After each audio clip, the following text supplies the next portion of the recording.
ఒక కట్ట తోటకూర ఏం చేసిందంటే ఫస్ట్ ఓపెన్ చేసి మంచిగా ఫ్రెష్ ఆకులన్నీ తీసి లాస్ట్ కాడలు తీసేసి అన్ని గడ్డి అవన్నీ ఏరుకొని తర్వాత ఏం చేసిందంటే కొంచెం ఇసుక ఉండే తెల్ల ఆకులు పురుగులు పట్టున్నాయి కూడా తీసేసిన, ఒకసారి వాష్ చేసిన ఒకటేసారి అంతే. అప్పటి నుంచి దీంట్లో వేసి ఇట్లా వద్దుతన్నా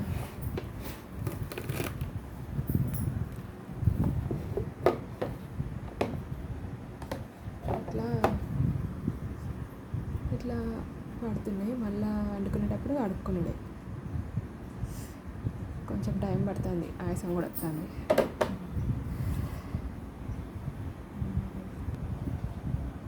మెల్లగా చేసుకుంటే అదే అయిపోతుంది తోటకూర.